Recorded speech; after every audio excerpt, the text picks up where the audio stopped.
Hey, I'm Ben. I didn't know if I wanted to make two separate videos talking about two things or making one single video talking about them both, so I'm going to talk about them both. And basically, the main premise of this is coping mechanism or obsession. We all have coping mechanisms. We all have things, pieces of media, something we do when we're just sad. But sometimes that coping mechanism can become more like an obsession and it can be instead detrimental to you. And there are many forms this can take. For example, in my case, I have this passion of mine, which is reading. I love reading, just about anything. But in high school, I was in a literature club.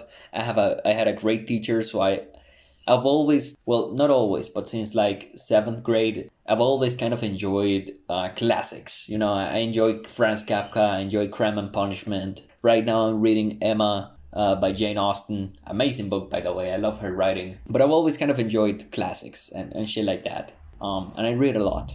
Of course, I get my good deal of Neil Gaiman, Stephen King, and other, good writers. But the point of it, and I didn't really realize this until talking to my psychologist, was that, yeah, it's totally fine to have that passion. But, I tend a lot to become obsessed with things. And for me, a coping mechanism has been obsession. Like my coping mechanism is becoming obsessed with shit. And I feel that now that I see a lot of videos going about and I read a lot of things about hyperfocusing and that sort of thing, which is of course attributed mainly to neurodivergence, which I may or may not have. My psychiatrist and psychologist don't know. So I'm going to assume I don't. But now that I read so much about hyperfocusing and all of that, I feel like definitely it's an issue that affects me a lot because I for example, with this reading thing, I usually externalize my emotions pretty hard.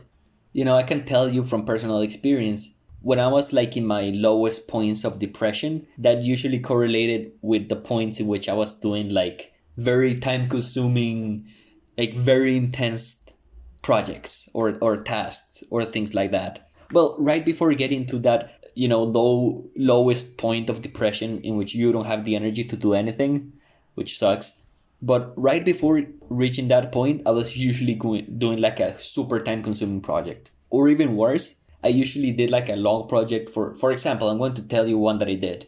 I remember I became super like obsessed with making a fan, just like a normal fan, but trying to optimize it as much as possible. So I was like, okay, I'm going to make the world's most efficient fan. I was like, what, like 10th grade, 9th grade? I don't fucking remember. And I just told myself like, okay, I don't know shit. I don't know calculus. I don't know any of this. I'm going to study as much as possible. And based on the concepts and all the information I can gather on this one topic, I'm going to optimize a fan as much as possible. And I designed the motor and whatever. I did a lot of shit. More than calculations, I focused on what I could understand, which were concepts and just like things like that.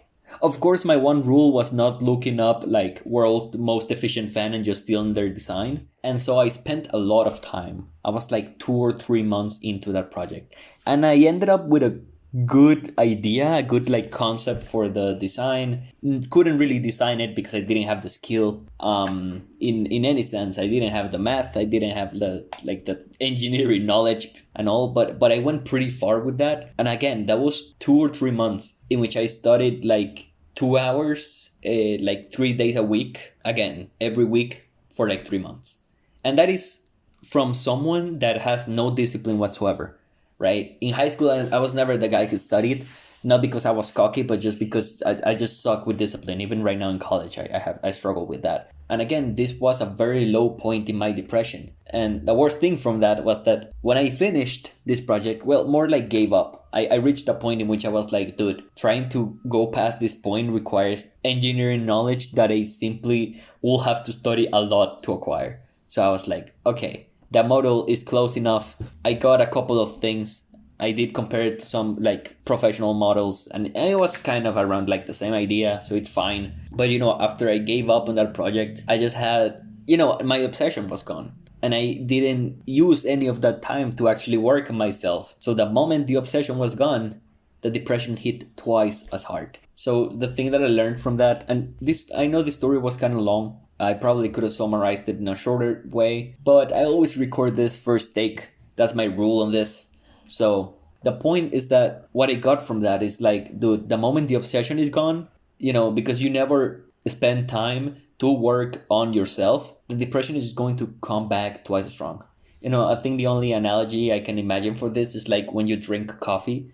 Like, okay, you drink coffee and you're awake. I feel like the only way I have of comparing this to something else is with coffee. Like, you drink coffee and you feel awake, but, the moment the effect of coffee goes away, you can feel your energy suddenly drop. And that drop can be dangerous. And I gave you one example. I've done the same things with a bunch of projects. For saying another example, I did this thing which was 31 books in 31 days.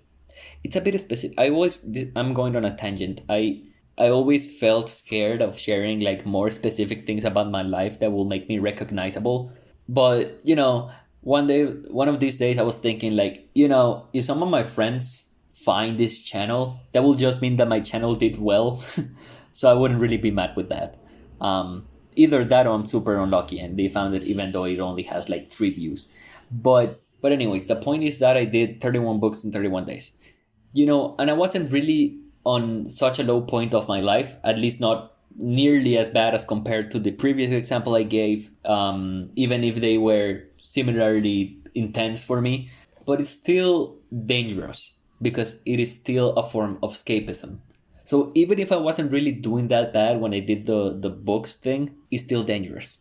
Because there are this bunch of emotions that I have in my wardrobe that I just never take out. I'm just doing other shit. I'm just focusing my attention on other shit and ignoring this, disaster that I have around me. And that's the thing that I believe is very important when it comes to coping mechanisms.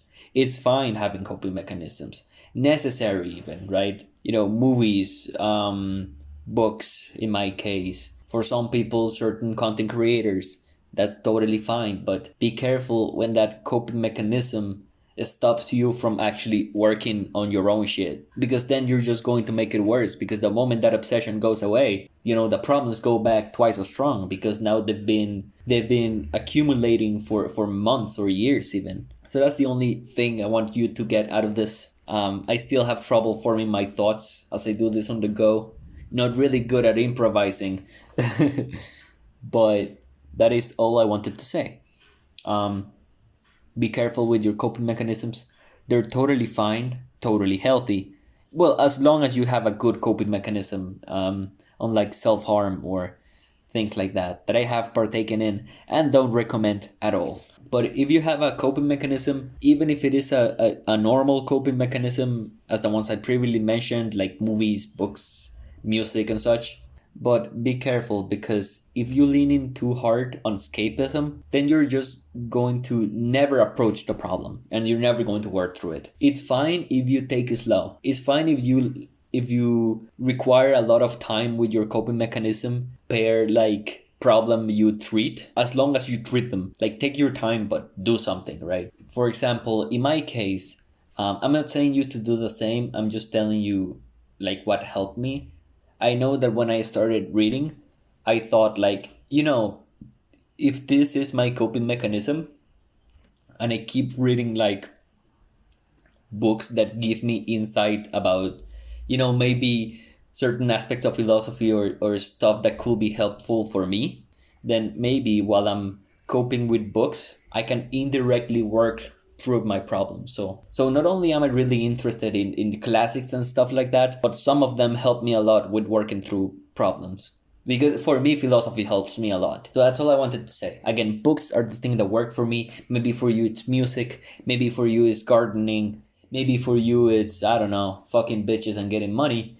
But find your thing and always try to be mindful of regulating it. But who am I to say? You know better. So that's all I wanted to say. I hope you have a nice day. I will surely try to have a nice day.